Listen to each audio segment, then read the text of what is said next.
बंटवारे पर कांग्रेस 60 सीट से कम आने को तैयार नहीं है। सीट शेयरिंग पर कांग्रेस और आरजेडी खुलकर आमने सामने आ गए हैं। शेयरिंग प्राय अंतिम दौर में है। जो टीदिंग प्रॉब्लम रहता है वो थोड़ा बहुत चलता है, ये सीट वो सीट। चुनाव की तिथि की घोषणा हुई तो ये बहुत ही औपचारिक चीज है। महत्वपूर्ण ये है कि चुनाव आयोग बीते कुछ वर्षों में रेफरी की भूमिका को बिसरा चुका है। तमाम चीजों पर हमने आग्रह किया बार बार कि आप वापस रेफरी की भूमिका में आइए, आप निष्कलंक रहिए, आपकी विश्वसनीयता बरकरार रहे। देखिए, ये तो आप जान लीजिए, सरकार महागठबंधन की तेजस्वी जी के नेतृत्व में बनेगी। बिहार बदलाव के कस्ब पे है, जिसको कहते हैं कगार पे है। और महागठबंधन में कांग्रेस और वीआईपी ही नहीं बल्कि लेफ्ट भी तेजस्वी यादव के लिए सीट बंटवारे में परेशानी खड़े किए हुए हैं। डी राजू ने साफ कर दिया है कि उन्हें पिछली बार से ज्यादा सीटें चाहिए, तो वहीं आरजेडी ने साफ कर दिया है कि सुनी सबकी जाएगी, लेकिन फाइनल फैसला सुप्रीम नेता ही करेंगे। कम्युनिस्ट पार्टी ऑफ इंडिया मगा गठबंधन का अंदर है। मगा गठबंधन बिहार का लोग का और मगा गठबंधन का सपोर्ट है। मगा गठबंधन जीतेगा, ये चुनाव में जीतेगा, सरकार चेंज करेगा। आपको कितने सीटों की मांग? रीजनेबल नंबर ऑफ सीट्स हम बात कर रहा हूँ। आज भी मैं तेजस्वी के साथ बात कर सकता, फाइनल करेगा। सबका अधिकार है मांगने का। अच्छा, हाँ, सबका अधिकार। तो मांग जो हो रही है उसको सुनना चाहिए, है ना? अब मैंने सुनना चाहिए कि क्या चलना चाहिए, ये सुप्रीमो जो फैसला करेंगे सबको मान लेना चाहिए। जिसको टिकट मिले और उसको जो है जिता करके और तेजस्वी जी को मुख्यमंत्री बनाना है तो लालटेन पर बटन दबाना है। और अब चुनाव से पहले वीआईपी के मुकेश सहनी ने एक बार फिर से महागठबंधन को एक नई टेंशन दे दी है। उन्होंने सरकार बनने पर एक बार फिर से डिप्टी सीएम की मांग रख दी है। उन्होंने महागठबंधन में सीट शेयरिंग फाइनल होने का भी दावा कर दिया है। 25 के विधानसभा चुनाव में मुकेश सहनी जी हैं, सन ऑफ मल्लाह के लिए डिप्टी सीएम की कुर्सी ज्यादा जरूरी है या फिर महागठबंधन में मजबूत सीट और उम्मीदवारों की जीत? नहीं, देखिए, सरकार जब हम इच्छा रखते हैं बनाना तो हमारे लिए सीट भी ज़रूरी है, गठबंधन भी ज़रूरी है। और सरकार में जब हम आते हैं तो हमारा जो विचार है, जो उद्देश्य है, उस उद्देश्य को पूरा करने के लिए सरकार में एक अच्छी पोजीशन भी चाहिए। क्योंकि गठबंधन की सरकार है तो वहाँ पे जब हमारे लोग, लाखों लोग आज हमारे पीछे जब खड़े हैं, हमारे लिए दिन रात काम कर रहे हैं, तो वो तो चाहेंगे ना कि हमारा नेता जो है अच्छी जगह पे रहे और जो जनता का जो ज़रूरत है वो पूरा करे। जब हम जनता की ज़रूरत ही पूरा नहीं करेंगे तो हमारी पार्टी आगे फिर कैसे बढ़ेगी? और हम क्या मतलब रह गया? हम सरकार में आके काम करके क्या मतलब? तो हमारे लिए दोनों चीज़ ज़रूरी है। डिप्टी सीएम भी ज़रूरी है, गठबंधन भी ज़रूरी है और मजबूती से बिहार के जनता के जो ज़रूरत है उसको पूरा करना। इस दिशा में गाड़ी कैसे आगे बढ़ रही है? आप कितने सीट तक? क्योंकि देखिए, सारी पार्टियां हैं, वो अगर एनडीए अपने आप को पंचामृत कह रहा है तो आप भी अपने आप को पावर पंच कह रहे हैं। नहीं, ठीक है, एनडीए का एक अपना गठबंधन है, इधर महागठबंधन है, हम लोग 6 दल है और सब मिलके हम लोग 243 सीट है और सब लोग सहज है और मजबूती से इस 243 में किसी दल नहीं, सब अपने अपने अलग दल जरूर है, लेकिन सब मिलके 243 को जीतने के लिए हम लोग हैं। और आप देख ही रहे हैं कि वहाँ पे जो आज की तारीख में एनडीए है, वहाँ तो हिटलर वाला हिसाब किताब है कि वहाँ पे अमित शाह जी को जो बोलना है उसी हिसाब से पूरा गठबंधन को चलना है। लेकिन यहाँ पे ये व्यवस्था नहीं है। यहाँ लोकतंत्र में जो है, जैसे जनता मालिक होता है उसी तरीके से गठबंधन में सभी दल का हिस्सेदारी है और सभी दल का यहाँ पे बात सुनी जाती है। लेकिन बीजेपी तो आप अलग राय रख रही, बीजेपी कह रही है कि लठबंधन है, ये तो लठबंधन है। बीजेपी से हम उम्मीद ही क्या कर सकते हैं? बीजेपी को भाषा का प्रयोग करने में, सही चयन करने में उनको नहीं आ रहा, तो उसके लिए हम क्या कर सकते हैं? एक गठबंधन, एक पार्टनरशिप को अगर इस तरीके से वो नाम दे रहे हैं तो उसका यही सोच है।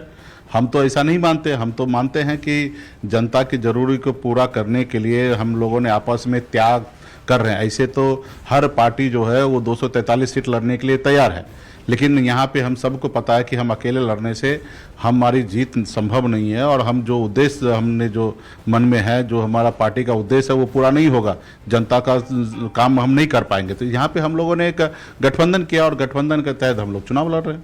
सीटों की संख्या की कितनी मांग है मुकेश जी? देखिए, मांग वाला समय सब खत्म हो चुका है। आप सबको भी जानकारी है कि एक समय था कि हमने इच्छा रखता था कि हम इतना सीट पर लड़ेंगे, वो सब समय जा चुका है। अभी हम लोगों का इंटरनल जो भी चीज़ें हैं वो सब तय हो चुका है।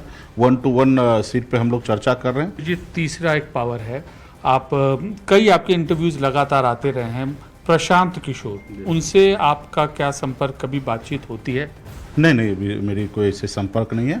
हाँ, जब वो अन्य पार्टी के लिए जब काम कर रहे थे उस समय में हमारी जान पहचान है, कभी भी कहीं मुलाकात हो जाता तो हाय हेलो हो जाता है, और बाकी ऐसे हमारी कोई पॉलिटिकल इनसे कोई संबंध नहीं। चिराग जी से आज बीजेपी के बड़े नेता मिले, आपकी इस दौरान चिराग जी से कोई बात हुई है? नहीं, बिल्कुल ही नहीं। वो तो एनडीए में है ना, तो उससे हमारे क्या चीज़ कहाँ बातचीत होगा। हाँ, कहीं ऐसे कोई ऐसे फंक्शन में कहीं ऐसे मिल गए तो हाय हेलो होना है, क्योंकि हम लोग साथ में काम भी कर चुके हैं। 2015 वगैरह सब में हमने साथ में काम किया है, तो ऐसे मिल जाएंगे। तो क्योंकि ये बिहार के नेता और हम लोग स्वर्गीय पासवान जी को काफ़ी पसंद करते थे, उनके बताए हुए रास्ते पे चल रहे, तो उनके सुपुत्र है, तो इतना तो स्नेह और प्यार तो है ही। कभी कहीं मिलेंगे तो अच्छे, हम लोग एक दूसरे को अच्छे बर्ताव करते, तो ऐसे अभी हमारी कोई उनसे चर्चा नहीं।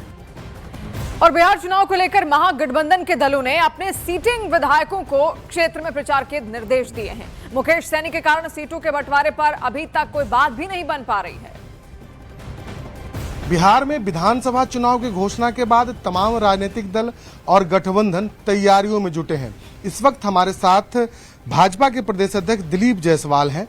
दिलीप जी, एनडीए और खास करके बीजेपी में अब कैसी तैयारी चल रही है आप लोगों की, क्योंकि घोषणा हो चुकी है? देखिए, भारतीय जनता पार्टी संगठन और कार्यकर्ता की पार्टी है, और हम लगातार बूथ स्तर तक संगठन को मजबूत करके और चुनाव की तैयारी में लग जाते हैं। और हमारी सेना जो है, राजनीतिक सेना, वो बूथ कमेटी है, जो बूथ पर बहुत ही मुस्तैदी के साथ घर घर संपर्क, लाभुकों से जो सरकारी योजनाओं को लाभ मिला है उन लोगों से चर्चा करना, और लगातार हम जो है एनडीए गठबंधन को साथ लेकर के समन्वय और संवाद को बनाते हुए, और पार्टी जो है धरातल पर बूथ पर अपना काम कर रही है।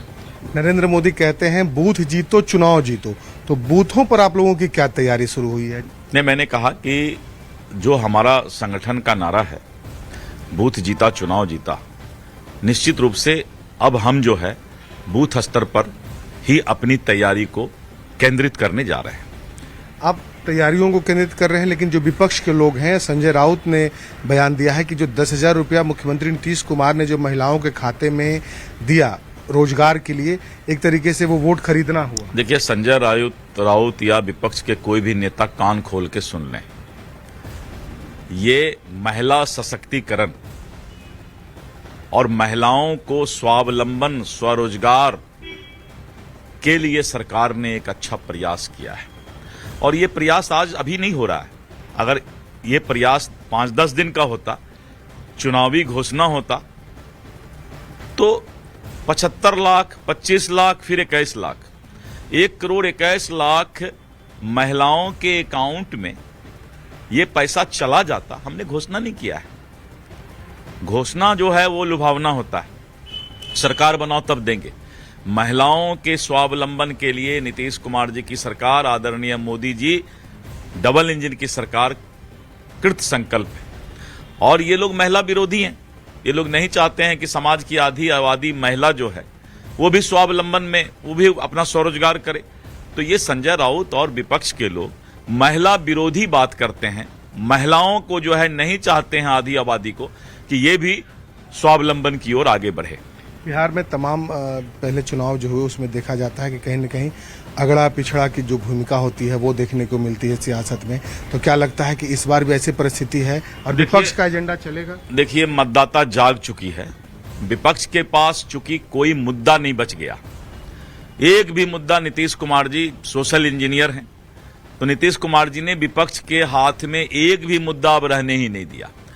तो विपक्ष अब कहते हैं ना, खिसियाई बिल्ली खंभा नोचे। अब ये जात पात में समाज के बीच वैमनस्यता फैलाने का प्रयास करेगा।